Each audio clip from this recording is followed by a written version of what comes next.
My name is Steve Gerard. I've been drafted to be essentially the moderator of this meeting tonight.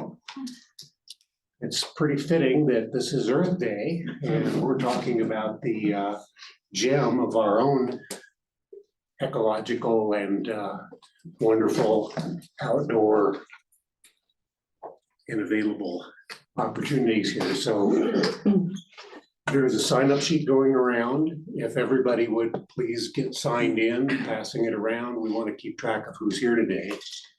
And I want to be really clear about why we're here today. This is an informational meeting. We're reviewing fact-finding and discussions about the Cucumber Gulch Preserve. We are not here in a debate over who's right, who's wrong, what option should be adopted for management of the Gulch. We're here to just understand what's happening in the Gulch, how we're learning about what's happening in the Gulch, and how we can manage the Gulch going forward. So what we're going to do is we're going to start out with Ann providing us with kind of a historical background of the Gulch, how it all got started in 1997, and the steps that have taken place getting us here today. I have some beginning questions. We're going to hear from, let's get this wrong because I want to call it metrics. Yeah, Ecometrics has been providing information about the Gulch now for what? A good decade or so, and gathering documented facts about the Gulch. We'll hear from Colorado Parks and Wildlife, and then we're going to ultimately open this up to the floor for questions. When we open the floor for questions, what we'd like you to do is just raise your hand. I'll keep an eye on who wants to talk.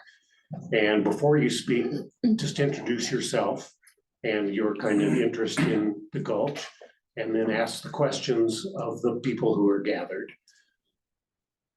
Fair enough? Ann. Excellent. Well, thanks everyone for coming out. We so appreciate everyone's interest in Cucumber Gulch Preserve. I'm just going to provide a little bit of a background on this preserve, and it is really the reason we have an open space and trails program. Initially, this property was slated for development years ago, and a group of citizens, including Jeffrey Bergeron and Ellen Hollinshead, got a lot of petitions together, helped form our sales tax measure that we have to start an open space program. This property was initially preserved. It's been added onto over the years to really add to that preservation. But it's an amazing place. It's about 139 acres total right now. There's about 57 acres of open water wetlands and a lot of other forested wetlands on the property. And back when this property was first preserved and our open space program was started, it really kind of kicked off a lot of research and monitoring. And we've been doing consistent research and monitoring since the 20 some years since this preserve was first established. It's an aquatic resource of national importance. It has a lot of designations. There's been a state endangered boreal toad in the past, which means this is really prime critical habitat. And all in all, this is an amazing biodiverse place. And when we talk about biodiversity, it's really that big picture. It's the wetlands, it's the wildlife, it's all these connectivities, and it's a really, really special place. And that started a lot of efforts at the town to try and preserve this resource.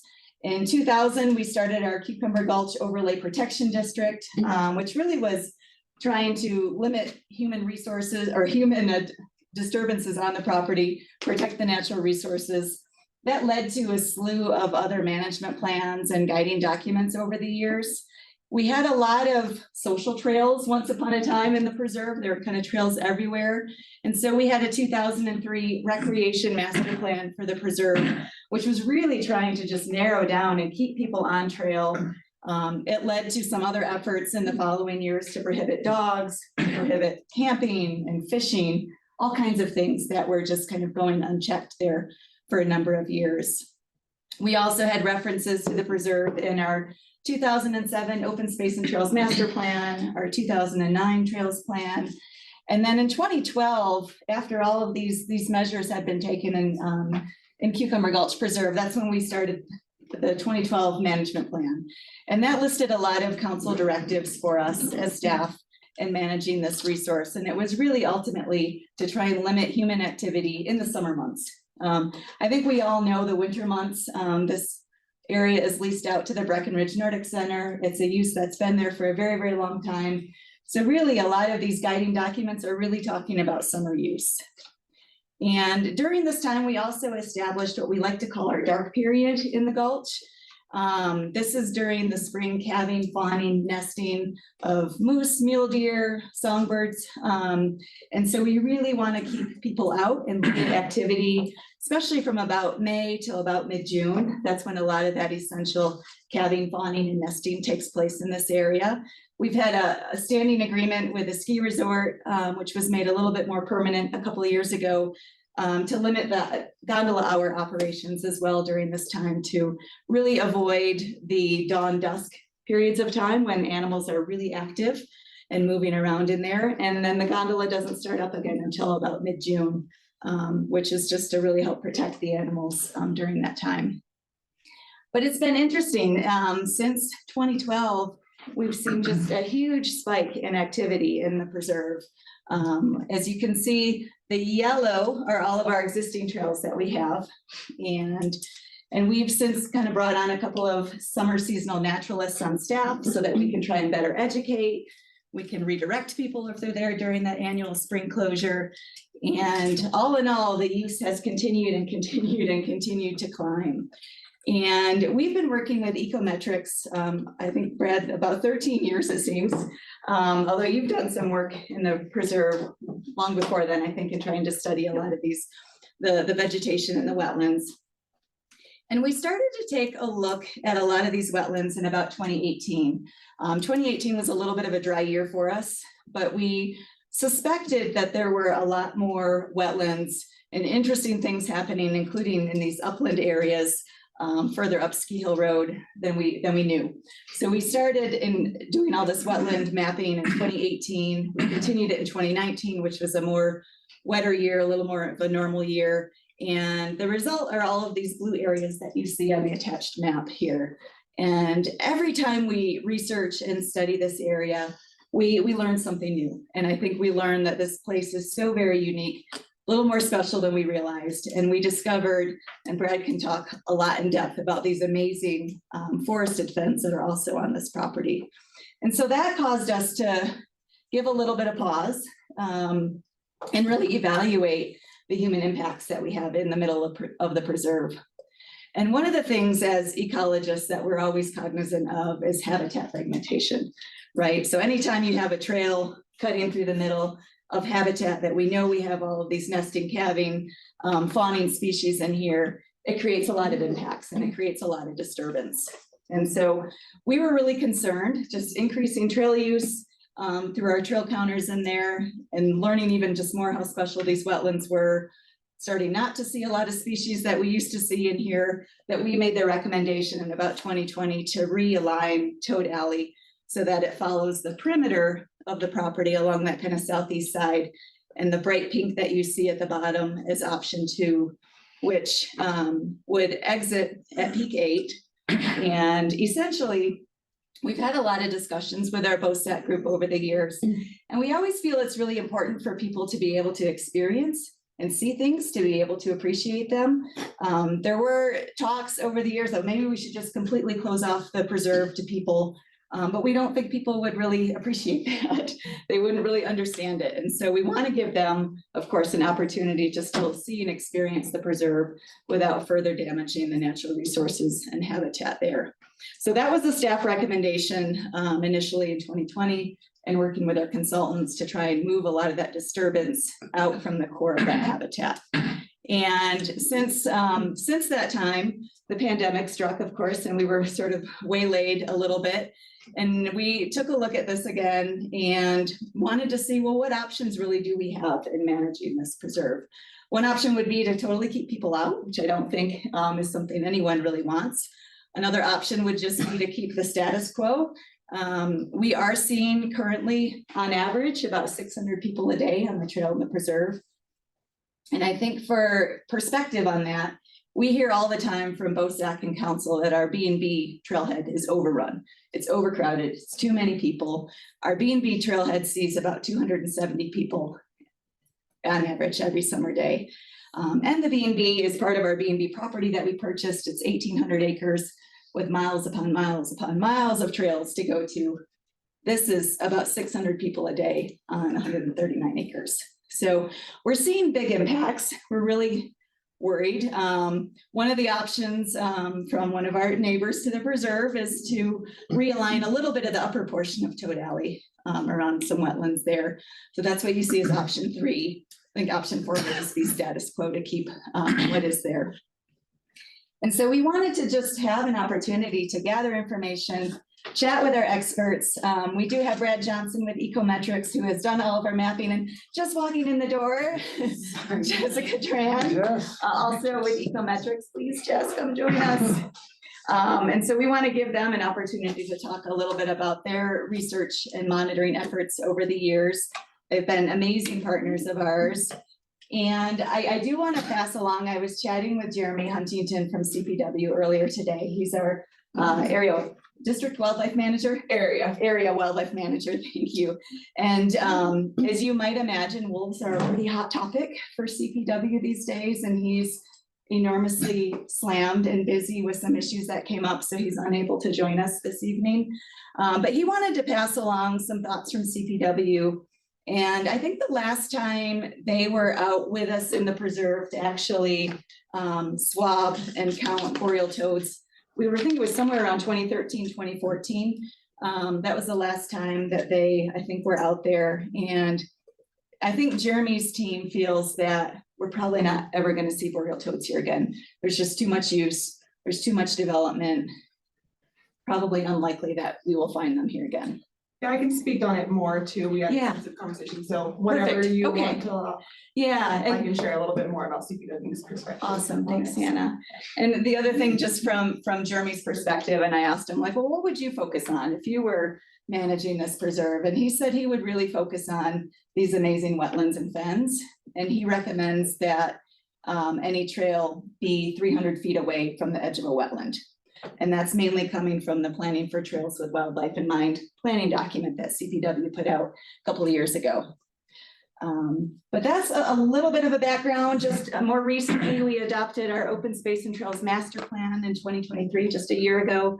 And that calls out Cucumber Gulch Preserve as its own strategic initiative for stewardship, again, with the goal of trying to protect the biodiversity and the resources there and limit human use. That's kind of just in a brief nutshell where we are today. A lot of different planning documents in mind, but we're just seeing so much use, which has prompted us to think about the trails through here. So with that, turn it back. Thank you. Brad and or Jen, or as a team, what I think we'd like to hear now is maybe starting in the 2018, when you're really digging into the metrics that are going on out there leading up to the 2020 report. Yeah, I can start. My name's Jessica Dran. I think I know a lot of folks here, but I also, this is a bigger crew than usual, which is great. I work for Ecometrics. Brad works for his own company, Johnson Environmental, and we coordinate a lot. We collaborate a lot. So we first started studying Cucumber Gulch in 2011. And I think that was, what was her name? Heidi Anderson reached out to us because she noticed beaver ponds draining. And she's like, I think something's going on out there. So that is when we first got out to Cucumber Gulch. And really our focus has been on assessing, monitoring, and supporting the wetland health of Cucumber Gulch. So obviously the wetlands are outlined here, and that is our focus. Over the years, we did start to look at other different types, different types of the different types of wetland habitats within the preserve, because there's a lot of different types of habitats. And then with that effort, as we were walking around out there, we're like, well, let's also identify just what other kind of upland habitats are there too. So we did get a clear picture of all the different types of habitats out there. And that is the one time we kind of looked a little bit beyond wetland health specifically. But in looking at wetland health, we think about the whole system. So we're not just thinking like within the blue lines, we're thinking like, how is the area around the preserve contributing or impacting wetland health? So that was starting in 2011, and then 2018, 19, and 20 is when that habitat survey was when we did that inventory. And that is when it's not on this map, but there, in the original 2011 delineation we did, there's like a wedge of property there that wasn't included in that one. Do you know what I'm talking about? Yeah. And it really is, Disappointed. I think just when we started, that wasn't part of the preserve. And so then in 18, 19 is when we delineated those wetlands that are around the trail that we're talking about. So yeah, so that's kind of when the impacts of the trail to the hydrology of the wetland came up for us, and you start to see that in our reports. So that's kind of the big picture. What do you got, Brad? Well, I'd just like to take a little bit of a step back and talk about the sorts of wetlands that are out in the Gulch. And so the first one, this term I've heard it a couple of times bouncing around, and that is of a fen. And I just want to make sure that we're all on the same page. And so a fen is a type of wetland that's supported by groundwater, and it has organic soils or peat soils that are at least 16 inches deep. One of the interesting things about these fens and wetlands is that they're a remnant from the last glacial age. So they started forming around 12,000 years ago. And the fens out at Cucumber Gulch are really interesting in quite a few ways. But one of the ways is that a lot of them have large Engelmann spruce and subalpine fir. So it's spruce fir forest within these wetlands, which is an unusual habitat for those species. And it's a really unusual type of fence. Fens usually just have like willows, or maybe they have grasses and sedges, think grass-like plants. And it's an unusual circumstance. And one of the things that Jess mentioned, that we were looking at some of the upland habitats as well, and we were looking at the history of the upland habitats, and that led to the really interesting story about the 19th century miners in this area and a series of fires that were started by miners, incidentally or accidentally, I should say, that burned down most of the Peak 7 and Peak 8 just above town. And a lot of time, from what I know, it's always been an assumption that these areas had been logged previously, but they didn't. They actually burned down the forests. And the interesting thing, the reason I'm bringing this up is when I was looking at the upland history, it led to a consideration of the fire history. And as it turns out, I looked at these old photographs from the late 1800s, and we could look into the preserve. They weren't taking pictures of the preserve. There were incidental pictures, like at the end of Lincoln Street, for instance, but we could see that. We could superimpose the historical pictures on the modern landscape. And what we could see is that basically everything burned except for these, what they call swamp forests, these fens with the spruce fir. And so it's an unusual situation in that these systems are very resilient to wildfire, whereas all the surrounding habitats were not. And so these wetlands actually hold pockets of old growth spruce fir forest, which is really unusual because most of the accessible spruce fir forest has been logged, as we all know, throughout much of the state, except for where it's preserved for other purposes. But they exist still in the Gulch, and these can be very, very old trees. So that's just one of the interesting things about these systems. The other thing I'll just mention, and I'll finish up my introduction here, is that, again, I have to emphasize that these are groundwater supported systems, and that's a really important notion. So whenever we're dealing with alterations in the vicinity of these groundwater systems, we have to keep that in mind. And if the objective is to preserve the systems, then infrastructure that goes in, such as just it could be related to a trailer or other infrastructure, has to be carefully designed to not block the groundwater flow, because that'll essentially cut off these wetlands and sort of choke them out, if you will. So the last thing I'll say is, because of these fens, because of these habitats, that's the precise reason that the habitats within the Gulch were formally designated as an aquatic resource of national importance, or an ARNI, as we call them. And I guess I'll cut that off there. Hannah, CPW. Yeah. So we don't really have a presentation, but we'll just say, I'll go this way, so I can stand in front. Just gonna give like our view on things. So with the boreal toads, it is not likely, like she mentioned that Jeremy and I talked about, it's not likely that there will ever be a population that we reintroduce to this area. And that is just because of the use and the disturbance and how close to urban areas that it is. Our aquatic folks from CPW did say that if it was ever in talks, they would need project data from consultants and about the area, and that they would need to know that it was chytrid negative to be able to reintroduce toads. So if that's ever something in the future, that's what our aquatics say about it, our aquatic biologists and resource people. But it's very not likely going forward for that to happen.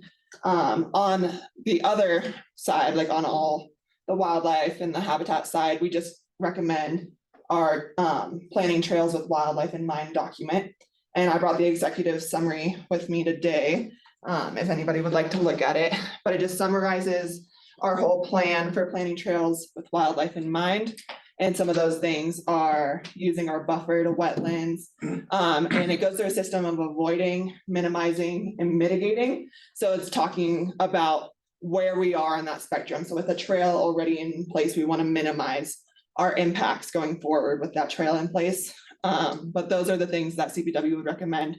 The sensitive times of year, all of those things that are currently happening are within that document for planning trails with wildlife in mind.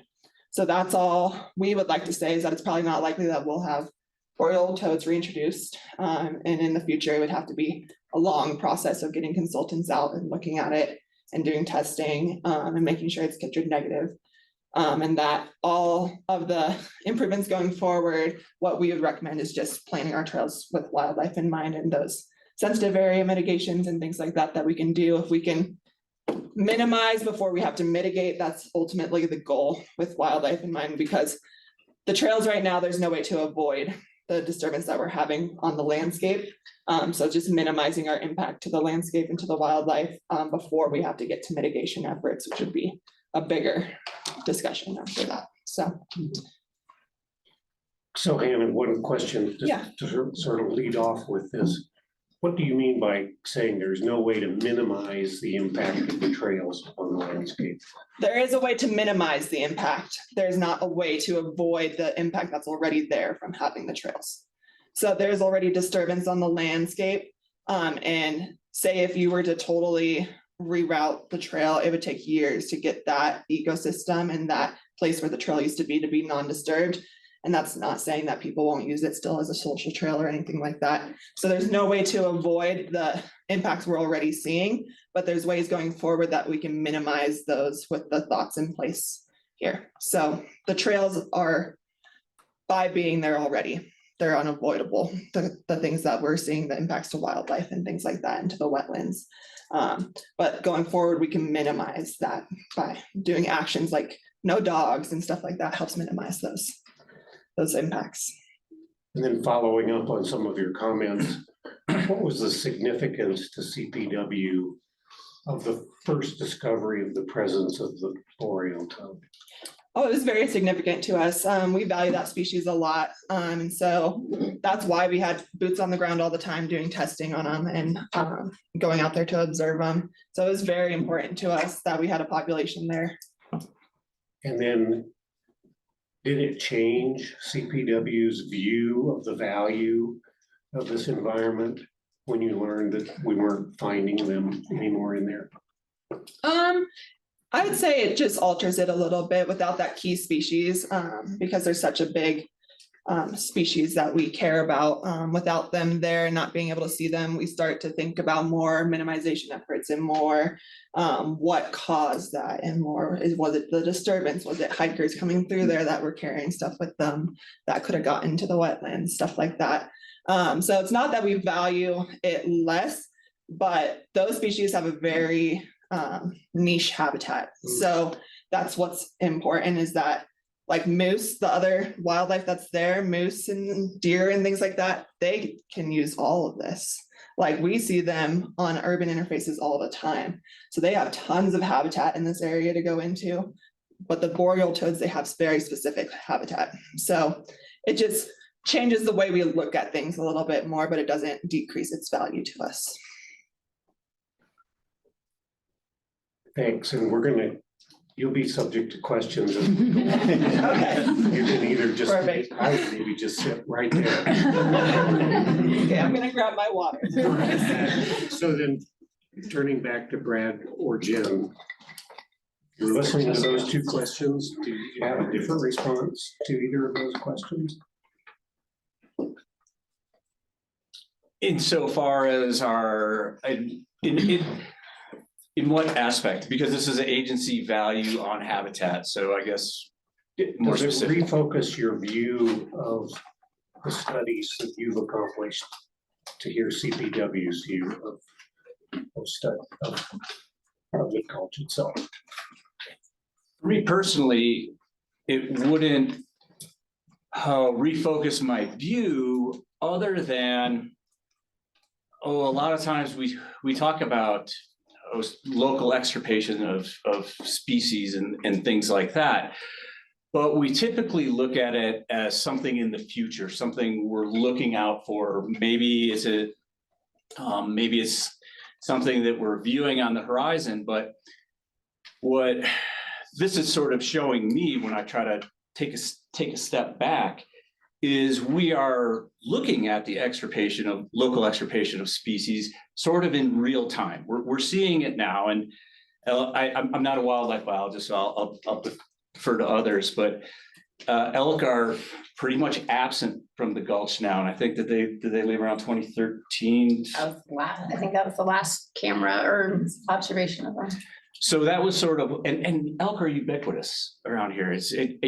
You can't almost get away from them, but they've left the Gulch presumably because of the amount of disturbance and activity both in the Gulch and surrounding it. What we're seeing with the toads is something similar. Maybe there are still some out there. They haven't been seen for a while. Maybe they're just shy. But maybe they're gone. Maybe the last one's gone. It's sort of like the last passenger pigeon or the last dodo. You never know until the last one's gone, and you haven't seen them for a number of years.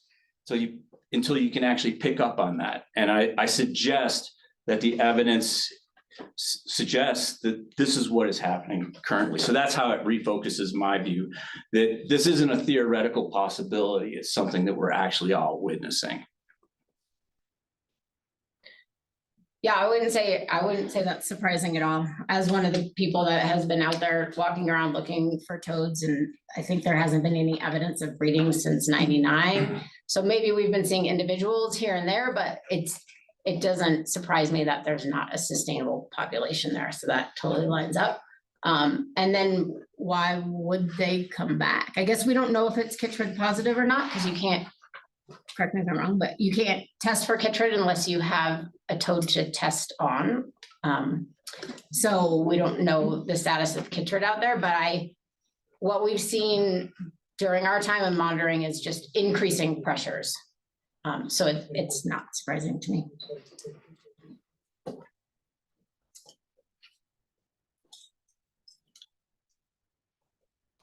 We talk about the impetus which has come along since the 2020 study for trail management as one of the ways of determining how our future for the Gulch is going to be.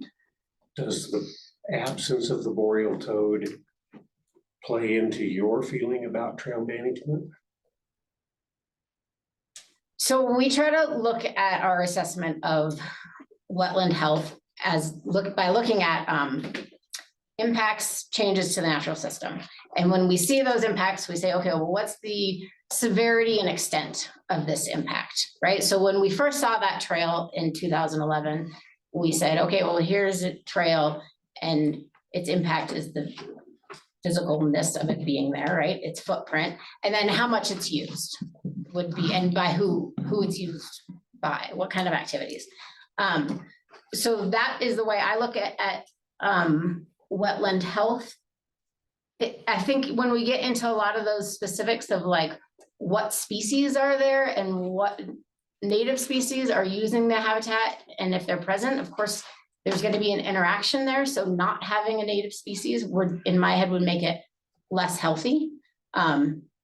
A lot of our work is focused on beavers, and that's just kind of this big obvious thing in your face, which is nice, right? Because you can point at it and you can see the ponds and you can see when they dry up and you can see when they can't. So that's kind of like one species that we focus on, that interaction is so obvious. But I really do believe in that more holistic view of like all the different wildlife out there are interacting with the system. They all co-evolve together. And we might not be able to put our finger on what the toads did for these native habitats, but they were a part of it. So that's the way I know I'm not answering your trail management question, because I really feel that falls into a value piece, but maybe by explaining how we evaluate and think about system health, maybe that will help the group. Then turning to Hannah again with just one last question, I want to open it up to the floor. Brad has identified one species, the elk, that's apparently abandoned this area for whatever reasons they decided to do that. What does CPW view a change in species that tended to populate an area in the past but no longer do? How does that fall into you? Well, it can be attributed to anything, but we're seeing that a lot with the elk in Summit County. Some of the only places you can find them is on a big private property ranch where they feel safe and away from everything, or up on tenderfoot, up at 10,000, 11,000 feet up. So they are not in these normal areas where we used to see them all around Lake Dillon, any of that any longer. And so what attributes to that? It could be a number of things. The development, the human presence all definitely has a play on it.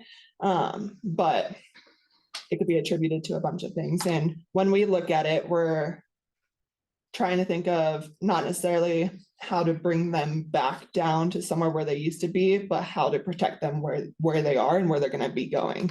So from tenderfoot, how are we going to protect them when they're coming down for summer? How are we going to protect their migration corridors, getting from one place to the next, where their calving areas, where their summer is, where their winter areas are? That's what's important to us, is where we can provide the most input on those connectivity areas of where they're going, not necessarily trying to repopulate them back to places they have been known to be before. Especially for ungulates and stuff, it's more about protecting calving areas in their winter range and stuff like that, and the connectivity between those. All right, so as I said, raise your hand if you've got a question, identify who you want to ask and put on the hot seat and have at it. It's not a question, but if you'll, we bought property in 1985 to the middle of the Gulch, Christie Heights Partnership. You can see the white line there. And if you keep moving to the west and to the north. And so as a result of that, we had, I think, 23 lots that could be platted in the area outside of the wetlands. So when Jeffrey and Ellen created the open space, my name's Tim Casey, by the way, and our partnership decided, we did a fin wetland study, we did toad studies, and at that point, the 23 lots, we decided that it was in the community interest to basically preserve the property. So we ended up selling to the town with some of the open space funds. The acreage, the 23 lots, and I think it was, I'm guessing 20 acres plus or minus. Our original acquisition was in the mid-80s, and it ran almost all the way down to Park Avenue. So everything you see at Christie Heights and that entire area, our partnership has owned and developed over the years. We still own 3 acres along the edge of the wetlands, and that represents 6 lots. We did toad studies, we got involved, and because the town didn't have the funds to be able to contribute or basically pay the fair market value, we did make a meaningful donation, i.e. $1 million towards the acquisition.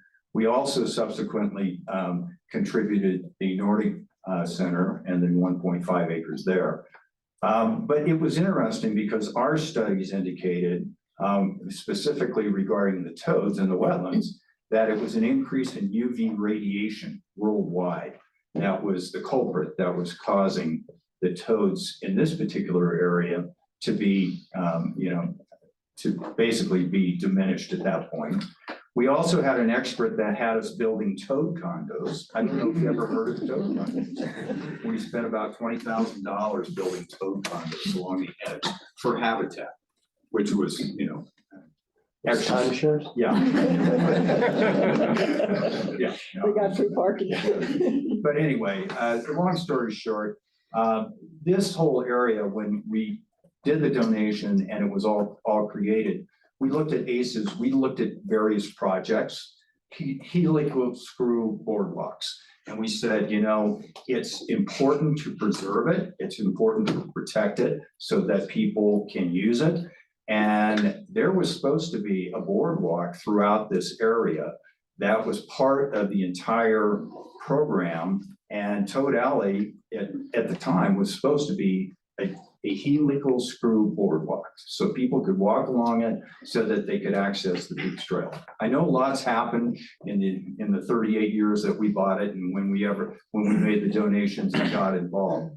But that was the impetus for people in the area to be able to use the area, preserve it, and protect it. So thank you for your time. Well, and I think we should all recognize Tim for his contribution to the preservation of this area. It's very significant. Yeah. And as part of the open space plan.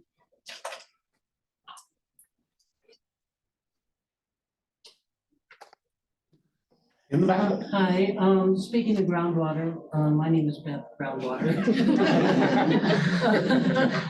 And my husband is Neil.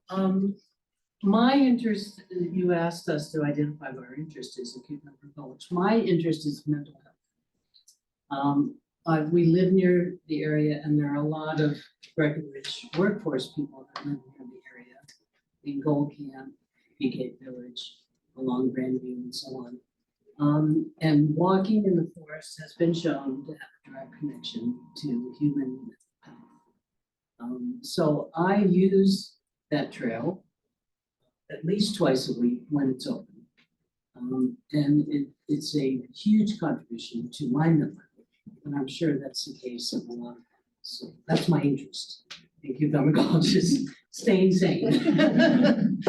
I either walk there or I go down and walk one of our other heavily trafficked areas, which is along Sawmill Creek. So those 2 trails, yes, they're used a lot by tourists, but they're also used a lot by locals. So my interest is in beavers, and that's a question I want to ask you all is, beavers have been shown to contribute a lot to reducing the threat of wildfires. And I think it's really good to have an active beaver population that tourists can see to see how important they are in reducing one of our richest big effects in Colorado, which is reducing wildfires. So I'm wondering, is there a beaver population in the Cucumber Gulch? What's its size? Is it growing or shrinking? Et cetera. Well, Jessica started that I would conversation. love to talk with about beavers. beavers. Yeah, there is. And so when as you know, because you walk through the Gulch a lot. Mhm. So kind of from the base of Peak 8, all the way down through the main part of the Gulch there, the valley floor, I'll call it, that is all beaver mediated habitat. And one of the massive things that we tend to forget about beavers on the landscape right now is that they are currently living in a dramatically reduced population kind of pattern across the landscape. So,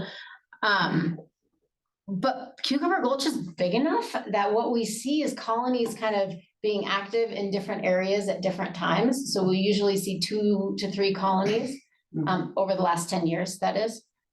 We've gotten down as low as 1 for sure. And then you start to get a little nervous because what happens, I think most people know this, but just for everybody, I mean, beaver's main activity is building dams, and as they build those dams, it spreads and slows water, and then supports these really wide, complex beaver area or wetland areas. So like that entire valley floor can be wet. And then Cucumber Gulch is low enough valley slope, particularly in middle and lower, that even if the beavers are absent for a little while, we see those dams persist for some time, even if the beavers aren't maintaining them all the time.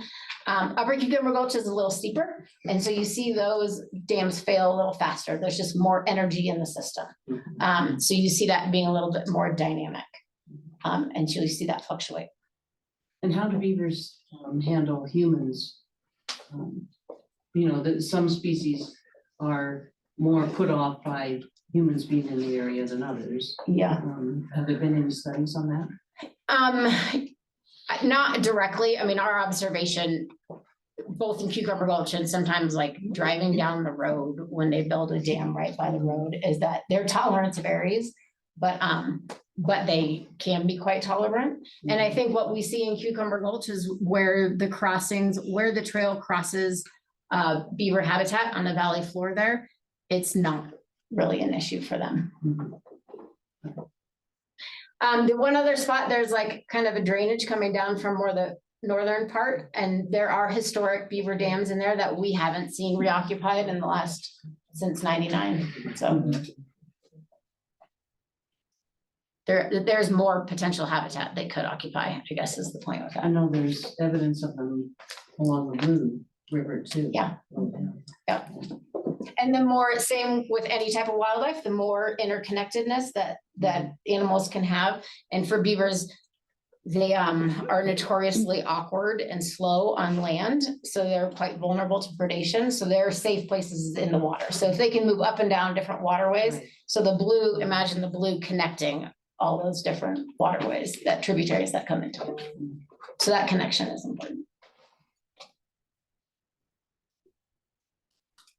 I have a two-parter. Hi, I'm Ashley. I live in Valdez-Air, and my first question is, do you have a sense from doing your kind of upland studies and knowing about the fire history and stuff, if the current footprint of the wetlands has changed dramatically because of the preserve acting as a sediment sink following those fire events? And then part 2 is, I know that there's the sediment traps coming off of the road, kind of below peak 7 and peak 8. Have you guys been monitoring water quality in the Gulch? And how does the road sedimentation and traffic and increase, human activity of that flavor impact the Gulch? You want me to take the bird? We'll tag team this one. It's a big question. No, those are great questions. So the first one is, we don't know relative to those fires in the late 19th century. We don't know how they may have changed the overall extent of wetlands. They just didn't do wetland delineations back then. But what we do know is that the wetlands have definitely shrunk from their overall footprint size, but it wasn't really in regard to fire. There was a lot of development. For instance, the Peak 8 development, much of it is in the actual original headwaters of the Gulch, and now it's been all filled and it's basically unrecognizable that it was ever natural habitat or wetland habitat. So it's pretty much gone. one of the things that we did note initially in 2011, when we first did the study, was in the upper portion of the Gulch there, right below the word ski hill, or the phrase ski hill.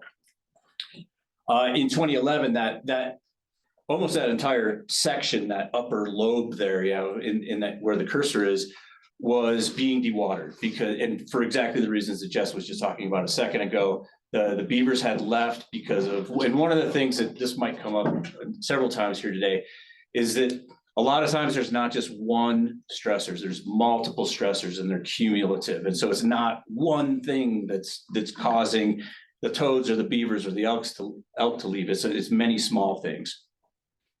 And so what we noticed was the wetlands were contracting quite a bit because of local impacts. And since 2011, there's been quite a bit of restoration work done in the upper Gulch to make it suitable for beaver habitat, and including that sediment pond, that sediment catchment that you mentioned a second ago. And that's where I'll end my part of the tag team and then turn it over to Jess for the water quality and relative to that sediment. Yes, so we don't do the water quality testing. Tetra Tech has been doing it for a long time. I'm not sure who's doing it now, but there is a long history of water quality and quantity testing. So both groundwater and surface water. A lot of it is, I think, was part of the development at the base of Peak 8 and Peak 7. So I don't know exactly who mandated that, but we look over the results of that, and basically all parameters that they've been measuring are usually within expected ranges. The big input to, or the big change to water quality is sediment input. So you're absolutely right on that. The watershed for Cucumber Gulch basically is like Horseshoe Bowl down. So it's all of Peak 8. So we all know a lot of trees have been removed there for our skiing pleasure. And so that's altered a lot, but we've also seen, and the town has partnered with the ski area to try to decrease the amount of input from sediment from the watershed. We've also looked at sediment off of, I guess we call it County Road 3 then, like past the Peaks trailhead and some of those side slopes coming in.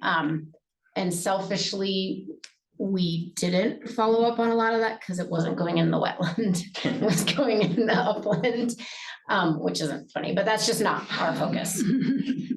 So there is absolutely sediment inputs. I'd say that trend, at least from the Peak 8 area, has come down over the last 10 years.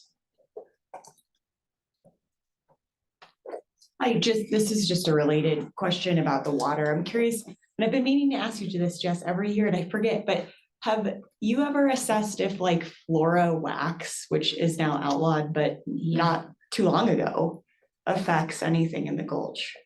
I have never done that, and I don't know that it's in any of the elements that they test for. Actually, I'm not looking at you, you don't know. But so I don't think it is. I don't know where it would show up in that. I mean, we could ask the lab that it goes to. It seems like it could potentially be pretty harmful, like years from not only the ski area, I don't know necessarily about the Nordic Center, but all the water. A lot of the sample stations are at the top upper gradient of the preserve. So I think that they would reflect anything coming from the ski area, but I think anything like Nordic Center wise at the bottom, I don't know if that wouldn't be caught with the sample points that are out there, but that could be done. Probably, I guess we have to ask the lab. And the suite of things that they test for, I think was set out by maybe the Army Corps of Engineers. I don't know who mandated that, but EPA did a lot of it. EPA did a lot of it. There you go. So, thanks. Hi, I'm Steve Yimmer, longtime local, and here's some facts and the kudos to you guys too, because I I bought my condo at Gold Camp in 1984. It was a little cheaper back then. So I'm still living in it. So I've been at Gold Camp for 40 years, and I hike multiple times a week in Cucumber Gulch. It's my favorite summer habitat for myself. The kudo would be when you guys, I think it was about 6 or 7 years ago, when you brought in the big bulldozers to put in a large pond at the top. right in that area right there, okay? And first I thought, well, couldn't you just hire a couple of beavers? It'd be a lot cheaper, but you got in all the bulldozers and you dug up that upper pond, and I noticed that, wow, did that ever restore the whole waterfall thing from one pond to the other, kind of like a wedding where you pour the champagne at the top glass and then it spills in all the lower glasses. So I thought that pond was terrific. I think that really changed the dynamic of the whole Cucumber Gulch area for the better. And it restored the regular flow of the water that was starting to decrease, because I noticed the lower pond right by Josie's cabin was shrinking. And then when that new pond was put in, now it's a nice big happy pond again. In terms of the wildlife, I think that it's just kind of the way things work out, that I haven't seen a toad for a long time in there. But there are some wildlife that I think are doing better. For example, the fox population is just exploding, and I think that's cool. I mean, I see foxes almost every day, and they're doing great, and they're having a good time. And here's one creature that I'm seeing a lot more in the last couple of years than I ever saw earlier. And I think it's somehow getting a niche, and that's the pine marten. And I think pine martens, I didn't see a single pine marten for like 35 years when I first started living and hiking at Cucumber Gulch. And now I see pine martens all the time. So that's one small critter that's made a nice niche that did not exist before. So I think there are some new animals coming in, and some, I mean, I haven't seen an elk. I don't think I've seen an elk ever in Cucumber Gulch, but the moose population is doing fine. Deer population is doing fine. And now these cute little pine martens are making a real nice entrance, and I think that's part of the ongoing biodiversity.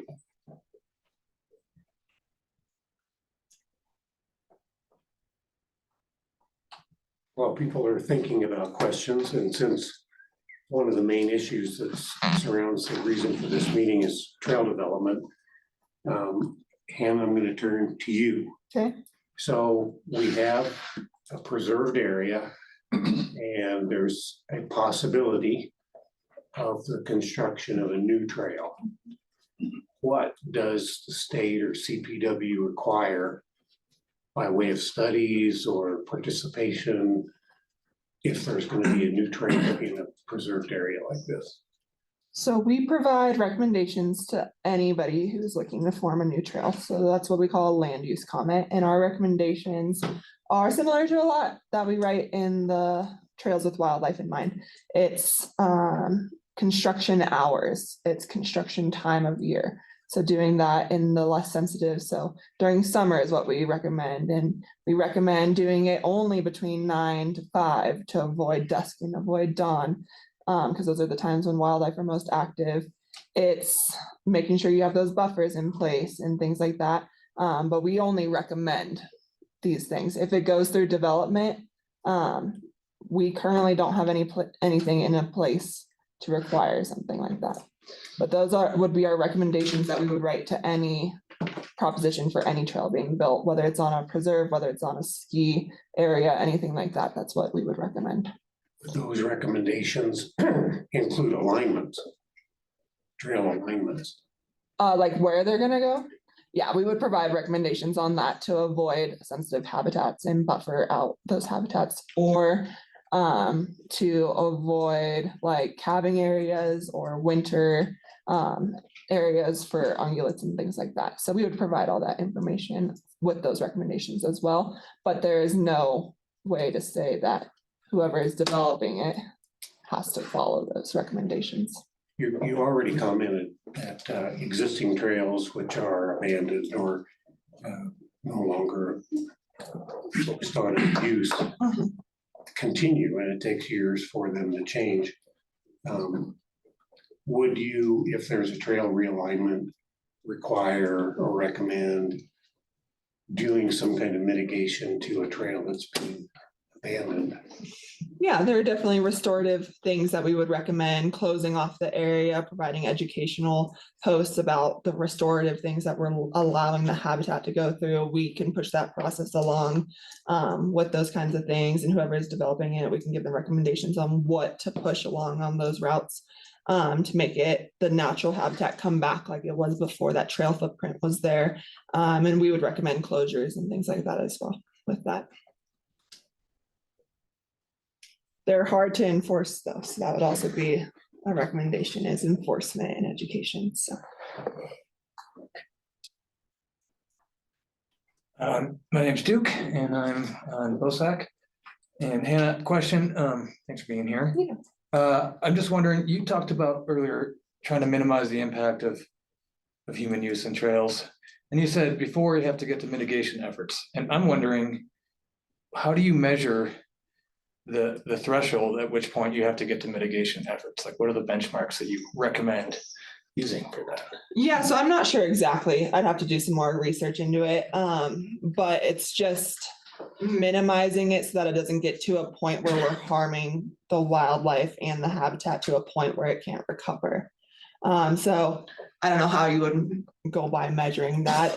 There are studies and things out there that I'd have to look into more about how to measure getting between minimization and mitigation when you reach that threshold. But it's really to the point where mitigation is like stopping all access of that area because we're getting to a place where our habitat won't come back, or choosing to develop it because our habitat won't come back or that wildlife won't come back in that area. So I would say if you're at a point where you are still seeing a healthy habitat, or you have options to buffer before we put a lasting impact on that habitat or that wildlife, that's the minimization side of things. And the mitigation side of things is when things get worse from there, and that it's not just an easy fix anymore. It's all hands on deck, like we need to work on this area is what I'd say. I'd have to look more into that threshold though. Thank you. I also did not introduce what my job is. I'm a district wildlife manager or wildlife officer for Summit County.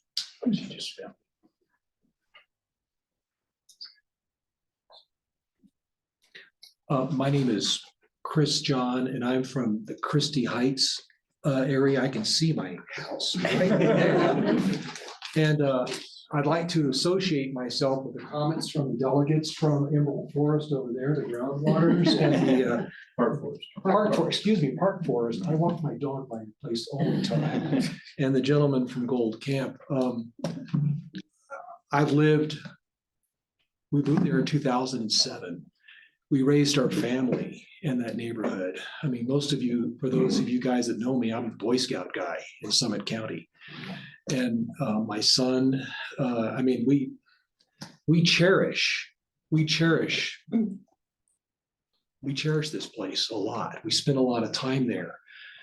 It's been important for our children, for all the kids that, I've helped raise through scouting. And it's a big deal. And to be not have access to Cucumber Gulch, that would be bad. We wouldn't like that. I think that something, so I guess what I'm basically saying is that there's a human element to this, which I'd like you all to please keep in mind. I know you will. And recall that this trail, I mean, I like the option 3. The trail is a connector trail for us. And it's an important connector trail for us. So we're big fans. I mean, I spend most of my time outdoors. I've hiked 57 of the 58 14ers, and I spend a lot more time in the backcountry than most folks do. We get it. We understand about the importance of wildlife. We cherish that. But as you're considering the pros and cons on the wildlife side, which I understand are important, please remember that there's a lot of folks in those areas that, I mean, we're very protective. We cherish that whole area, and access to it's very, very important. And I'll just, for what it's worth, I'll just tell you that the scouts that I've helped raise, I think they are the future. They are going to be, they are all, those now young men are very committed leaders. And they'll be the next generation of defenders of wildlife, which we need to have. So anyway, for what it's worth, thank you.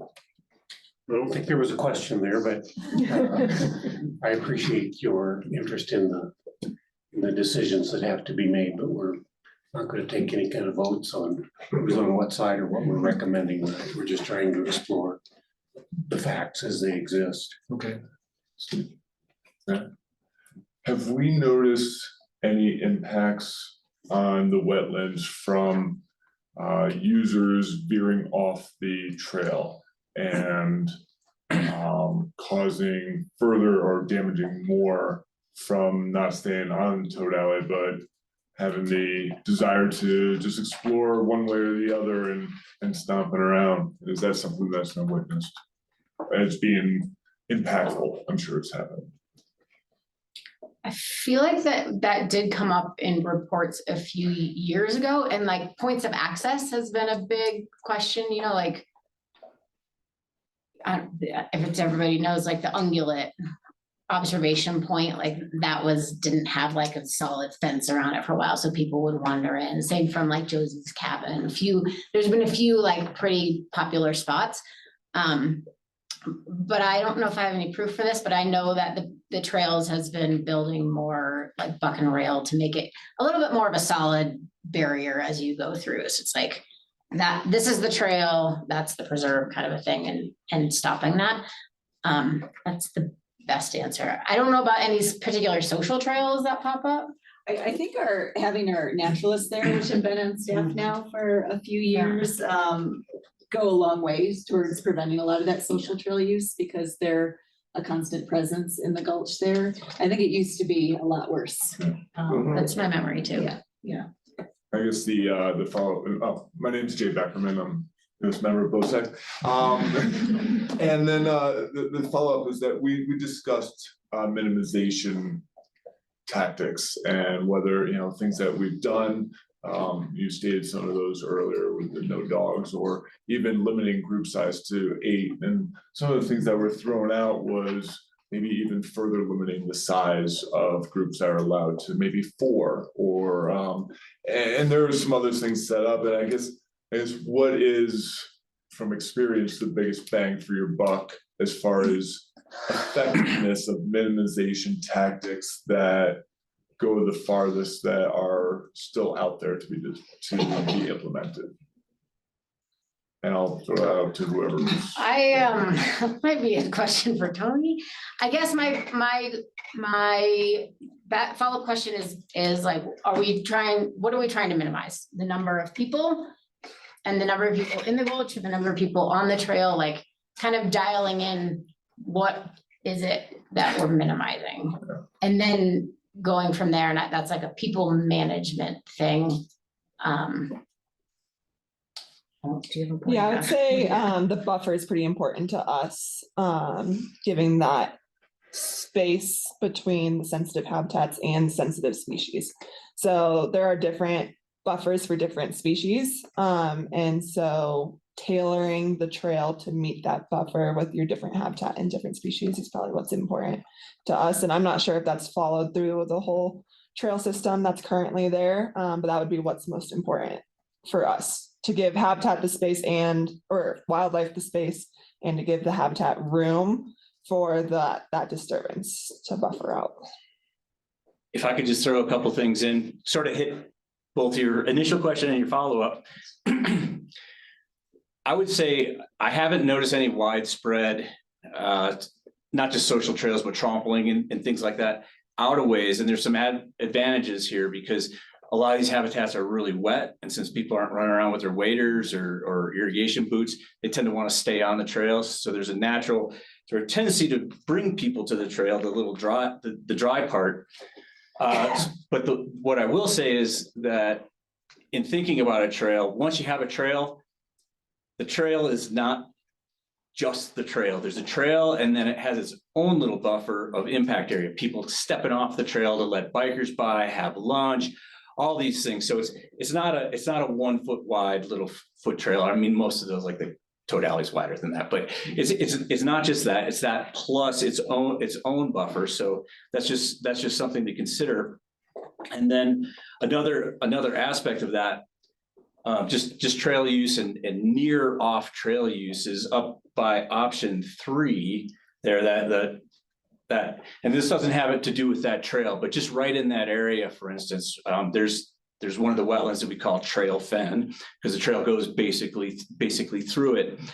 And one of the issues there, and I think on one of the field trips when Ann was out with us, we talked about it, and there's some very deep springs there that are deceptively, well, they're very deceptive.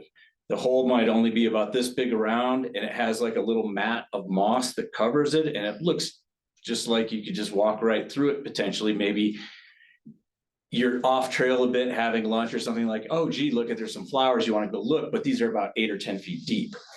And they're basically cylindrical. A guy from the Corps of Engineers once fell in one headfirst. It was pretty funny. But he was okay. We were all with him. But anyways, so there are some potential dangers. So when you're thinking, I just wanted to bring this up. This wasn't directly hitting your question, but when we're talking about these trails and we're talking about incidental off trail use, it's just something to keep in mind that these habitats are they can be dangerous. They're not just wholly benign. So that's what I want to say about that aspect. The second aspect was about minimization. One of the things when we go in, let's just again look at that option 3 here just for a second. We have the existing Toad Alley, and then we have that option 3 alternative. Through the wetlands, basically those trail areas could be restored. The impacts could be minimized all but completely within a fairly short period of time because they have water. Plants are going to grow on them. There's techniques. It's basically it's a not very intensive approach to wetland restoration. We're real good at doing wetland restoration, again, because there's wet habitats. They tend to be fairly resilient once you get after restoring them. So I think there's a lot of potential for that sort of minimization, at least in the wetland areas, upland areas too, but they take longer. So those are. If you take the trail out, they repair. Oh, quickly, yes, is that yes, what you're saying? I'm sorry, yes, if you take the trail out and then you apply at least some minimum standard of restoration to it, it could be, I'll just throw this out, not as a recommended treatment, but seeding, for instance, or decompacting the trail area, like ripping it with some sort of equipment or hand equipment, and then sowing it with seed, and then very quickly that would cover over.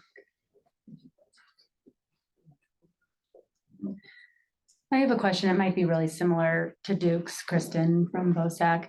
If you take out the trail, like trying to consider the current trail that intersects, and this is a kind of a habitat or a wildlife question, is there a way to quantify, like taking out that trail and improvements in wildlife existence there? And I know we've heard a lot of different things about some species are leaving, others are coming. I think that's all interesting. Just wondering if there's ways to quantify like what happens when a trail leaves and if we can measure that, or if we can anticipate improvement. And that might be like an impossible question to answer. So Yeah, I would you can say say I that. don't really know the ways that we would monitor that. Yeah. With our current studies that we have going, they're more not as specific as that, but I'm sure there's ways that consultants would be able to quantify it in a way of like, over this much time, there were this many observations. Like with all of our scientific like studies, you can do like transects and things like that to get a good grasp on the area and what's there. And then you can do a population model through that. I'm not sure CPW would do that or be able to do that. Our studies are more our whole data analysis units. So for like elk and deer and all of that, they go all the way up to the Grand County line. And that's how we measure our population of elk and deer and things like that. So I'm not sure we would have the capacity to get down to such a specific level like that. Just another question for BOSAC. We've talked a lot about the bisecting the gulch. That's why the current alignment has been considered problematic, but I'd like to hear more what precisely is problematic about the bisection of the gulch, like, and what another thing is talking about the species in the gulch. I still don't have a good sense about what species we're actually talking about that are being really affected, other than beavers, boreal toads. I always talk about beavers. I mean, this portion of the preserve right here, I wouldn't, that's not really in that valley floor. It's not in the valley floor, so I wouldn't say that's not beaver related at all. I mean, it is in that beavers move across the landscape. And I think one could follow any particular species to any depth of detail, which might be really interesting on a research level, but I don't know if it would give you that bigger holistic picture. So when I think of like habitat fragmentation, so a trail in the preserve like that, bisecting a bunch of different types of habitat, you're going to be affecting a bunch of different species and then species at different life stages, right? So a young porcupine might need something different than an older porcupine. I don't know, actually. But what you think about is over the years and what's happening with that increased number of people over time. It's like if you have a trail in the forest and no one's on it, it has a certain level of impact. If you put one person on it per day, that has another level of impact. And as you add people, that trail becomes less and less permeable from habitat to habitat for a bunch of different species. Maybe not for birds because they're flying over, or maybe for other species at different levels, right? So I think that's probably why you're like, how come you're not telling me which species at which level? Is because it's more of the holistic idea of all the native species at different levels, depending on what their tolerance is to human presence. And the likelihood that animals are going to be impacted increases with the number of people you put on that trail, right? It's like, do you want to cross a lonely road in Wyoming or I-70? You know, it's that type of idea. So I don't have any hard and fast rules about. So it's more what it the is. people than the trail itself? I mean, It's the use of the it's trail both. than It's both. the fact that the trail, Yeah. if the trail wasn't so heavily trafficked, it wouldn't be as hard on the flora and fauna as it is now, because we have so many people on the trail. Yeah, it's not a yes or no, like it's that extent and severity. So it's like the severity of the impact increases with the number of, first with the trail and then with however populated it is. What's your thought on that? Yeah, sorry, was someone saying something? Okay, so I would say now there's already a trail there, so and everything, I agree with everything that Jess was just talking about, which is for some context, and this would be regarding more like new trails and things, further subdividing or further fragmenting the gulch. And the issue is that there are some remaining core habitats that don't have these sorts of impacts. And again, and I would agree that it's not the physical trail itself. It's not like it's a concrete sidewalk that's somehow cutting off groundwater or something like that. It's probably just a dirt trail. It is the users, and it frightens the wildlife for some width.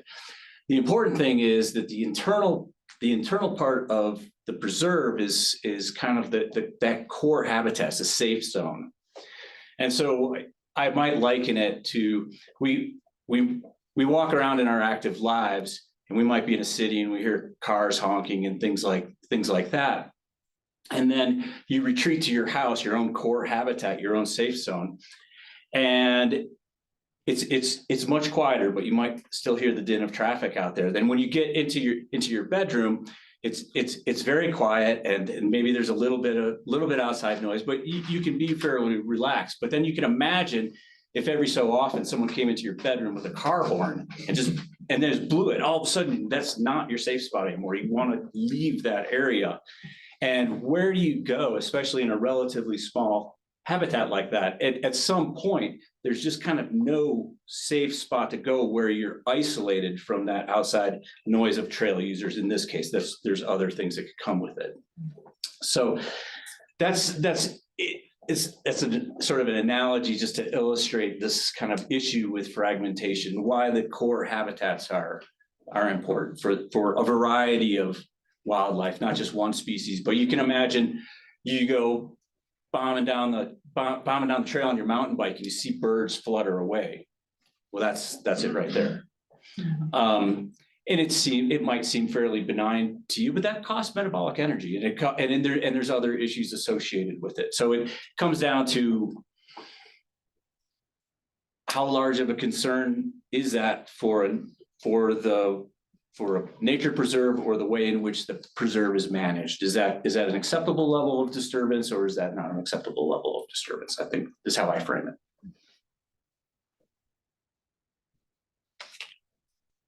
I think that was the question. Neil Groundwater, already introduced by Beth. Just a few broad comments. I don't think there's anybody in the room that doesn't understand what option 2 is. And its pluses and minuses, if it has any pluses at all. But option 3, I'm in favor of routing it such that it's drier, it's safer.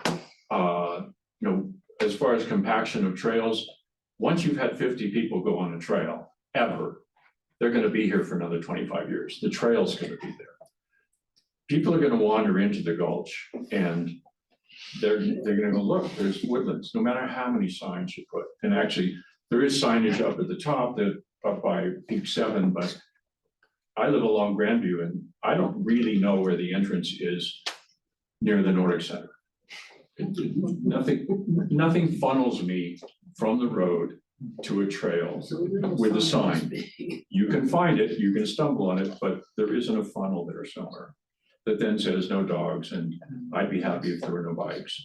But just the traversing of the trail, and of course it's been more than 6 months since the last time I was out there, but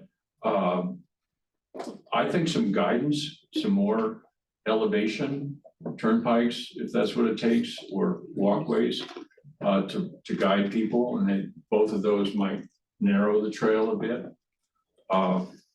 Trail hours in a way that people might understand better.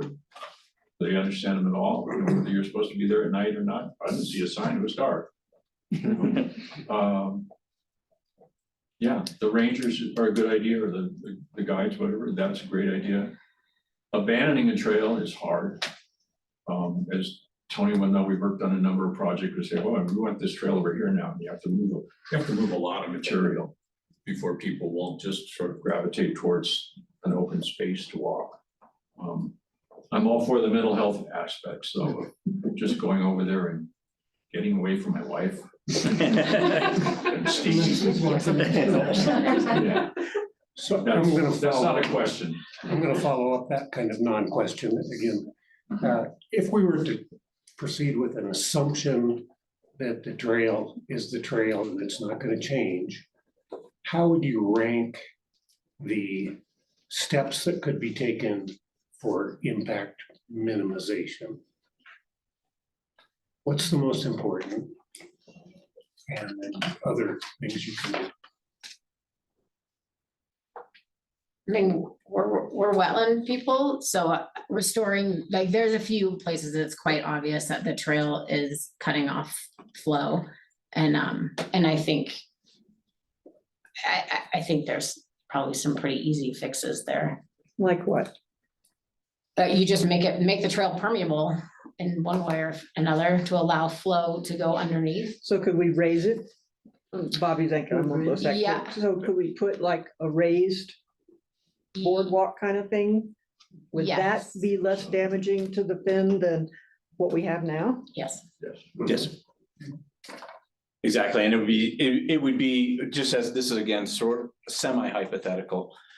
But if we're looking up there at that option 3, if option 3 were not chosen, but instead the current alignment was the chosen management strategy, putting in something like we've been hearing about helical screws and things like that, put a raised boardwalk like that, that would definitely improve the situation. It would be a minimization. Again, there would be an impact. You're not gonna have vegetation really growing underneath that boardwalk. So just as an example, there would still be some impact of the trail, but it would be reduced from what it currently is. And if we go with option 3, are we now impacting a currently undisturbed wildlife habitat there?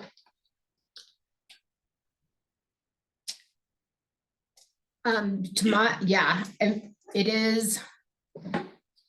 So that so you can see with the detention pond or retention pond.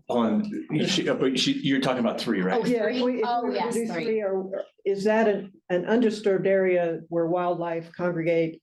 And are we now disturbing them if we go that way? I mean, the wildlife congregation part, I think you'd have to study it in order to make a statement like that. It is recently undisturbed. I mean, there's history, there's evidence of mining all through that area and impacts of mining. So, but in our recent history. And if memory serves, that area burned in the 50s. And so, and again, this is if memory serves, I think that's a relatively young stand of lodgepoles. It's right at the cursor, right there, just to the left of the cursor, is a disturbed area. So it's not like it's pristine. It's a long ways from being pristine old growth forest. There are disturbances through there. There's I believe there's been some cutting, it's like selective cutting that's been going on. So there would be a trail realignment would come with its own impacts. They may not be particularly severe in this case. But then that's looking at the balance of the good, the potential ecological good of moving the current alignment there and then shifting it to option 3. And it's being realistic. There would have to be some tree cutting, for instance. I would think that in that case, the benefits of adopting that option 3 alignment would outweigh the new impacts of, chainsaws running out there and then actually putting in that new trail.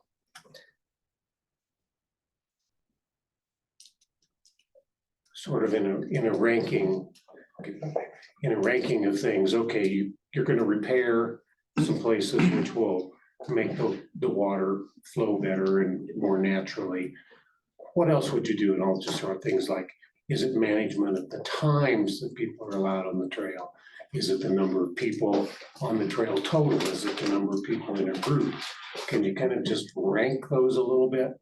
What are the things that you would want to do to have the most impact in minimizing trail? I mean, I think CPW did it for us. I haven't read that document. So I do think, this issue did come up as the number of people using the trail per day has gone up. And I think 2020, we all kind of were like, holy cow, what just happened? But it'll probably go down. And we haven't seen it go down. And then there's more development slated up there.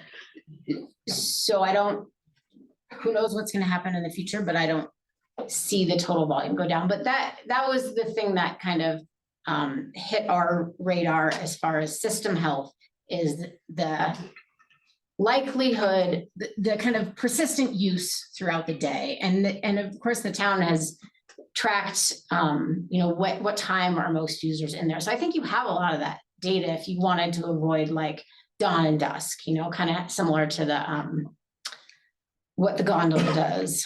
And then that dark period is great that is closed until after July 4th weekend, which is awesome. I mean, there's a lot of good things happening already. So it's a lot of use kind of in a 3-month period. Yeah, and it's kind of based on what you want to focus on. Do you want to focus on the social aspects of it, or do you want to focus on a buffer to move? It's like, where are your focuses? Are your focuses on, because where the trail is already disturbed. So if you moved it back and had a buffer, how long would that take? And is that what you want to focus on, is the habitat and the species aspect? Or do you want to focus on the mental health and the physical health aspect of people? So it's picking and choosing your priorities of minimization based on what your goals are and what you're trying to achieve. All of them are important. I would say that I would value all of those things. But it's ranking them, it's hard. If you don't tell me what our goal is to do. Wildlife focus, my goal is to buffer. But that's not everybody's goal.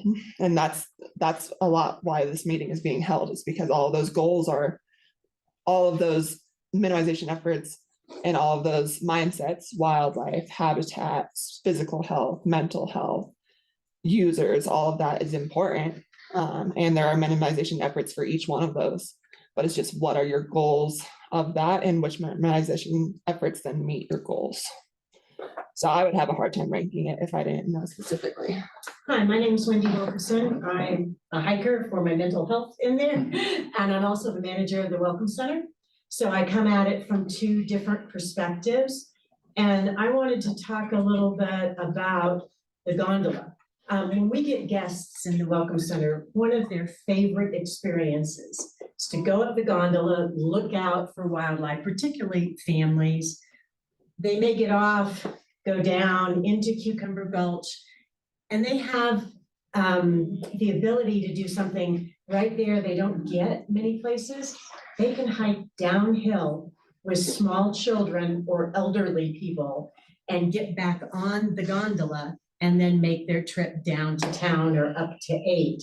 And that is such an important tourism draw for them. I know we're trying to minimize tourists, but where else can a young family go that their kids can see story stakes about the beavers, about the things, have looked at it from above, and then immerse themselves in it while walking downhill at 9,800 feet. And it is really important, I think, to remember that, not only as locals, but our guests are looking for experiences that are accessible. And when they learn about the mountains and the beavers and all the things, they're, I think, touched by that for the rest of their life. So it's that balancing act that I can see is difficult. And where I get confused is myself. If I've gone up and I've hiked down from 8, and I'm going to go back on the gondola at, by the Nordic Center back in there. There used to be a trail. There's a house there now, but there used to be a trail that says to gondola. Now there's a house there. There's no sign for people to find their way to the gondola. They're wandering up these different paths, creating more social trails because nobody is telling them where to go. There's no delineated entrance to funnel them through, and you've made them wander. And that I think really needs to be addressed. That's a good point. Thank you. I just wanted to add, the squiggly line that option 3 gets rid of, that section of the trail is the wettest and the widest section. So you're, I would say that, as far as mitigation or, what's the other word? Minimization. As far as minimization, that would solve probably the biggest problem with the trail is that's the section that is overloved, because it's wet and people then spread out trying to avoid the wetness, and then it gets really wide. That's true. It's the base. A couple other quick thoughts. When the Nordic Center property was donated to the town, it was supposed to be a nature Nordic Center. And it was supposed to be an educational venue and provide access to the preserve. It seems to me, in looking at all the projects that we looked at, elevated boardwalks, helical screws, and areas where there are impacts, where you can focus the impact of the traffic on that area, and still allow people, so we can minimize that. Maybe there's some tweaks and some alignment, but education was our main focus and preservation. And so I'd like to see, to some degree, to allow people to enjoy it. And, you know, if you have the education and you have that knowledge, you're likely to preserve it. And so that was our objective. Tim, what's your sense about how it's being run now in the summer? I think that it can be, you know, where the areas where there's more traffic than there should be, and wetland disturbances, or, you know, water flows and things like that. I believe that there's a way to make it better. I think if you just eliminate it and move it or do something different, people are still going to use it potentially as a social trail. And what I would do is I would take the asset that's there and see if it can be, the impact can be reduced based upon, you know, once again, the educational value and the conservation values. We also talked about that a little bit, that you want to centralize, if there's already disturbance in an area, centralizing that disturbance to that area prevents the disturbance from spreading out in other areas. So like an example of it, it was some national monument or national park, but they had a river corridor that people would come to in the summertime, and it would just get overrun with people, and the shoreline, all of that would be destroyed, and the vegetation would all be destroyed. So they put a splash pad at the ranger station for the hot days, and people started drawing themselves over there. So it spreads out the problem and, you know, decentralizes all that disruption that's happening there, and still gives the people what they came there for. They came there on a hot day to get in the water, to recreate with their families, and it gave them another outlet to do that. So it's thinking of that kind of knowledge, how can we centralize stuff around places we want them to go, or how could we spread out the current disruption that's happening with wetland and stuff like that, so.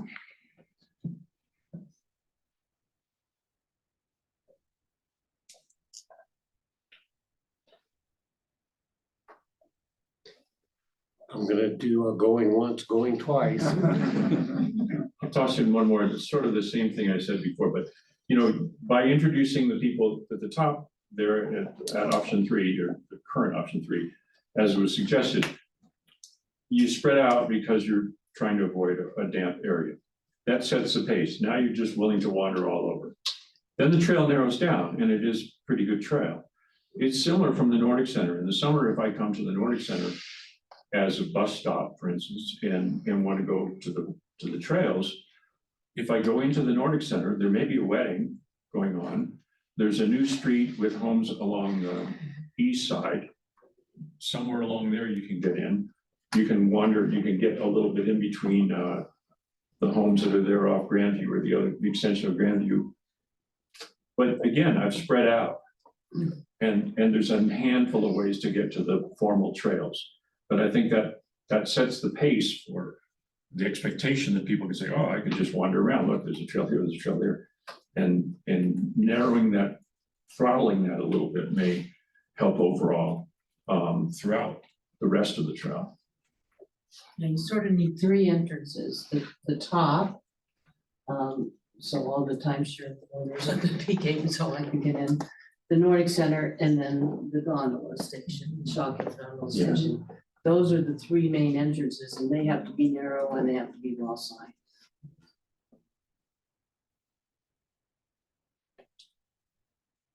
Any response to those comments? I think those are great comments. I don't have any issue with those. I think.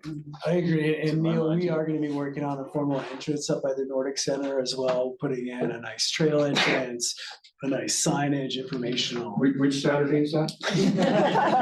I'll sign you up. You get this, do I get this year's shirt? Oh, and I will add, I worked on this was an FDRD project at the Peak 8 Trail, or the Peaks Trailhead, right there, across the street from where this comes out, where we were trying to get rid of some of the social trails all over above the parking lot.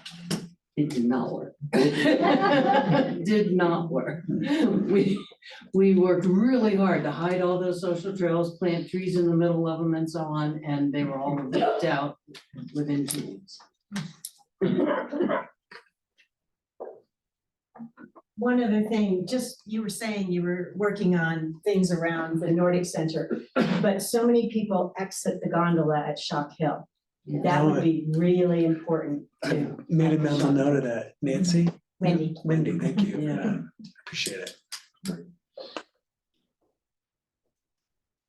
Well, BOSAC is gonna have a meeting and they probably would like a little break before they get down to their business. Let's all thank Brad and Jessica and Hannah for coming here today and answering our questions. And for all of you being here and showing your interest in this asset that we have. Thank you. You guys are welcome to keep that. That's just the summary of it, but it has a QR code to that whole plan. great. It's also on the website. Are you around? Thank you. Can I call you? Meet you. I can't find myself.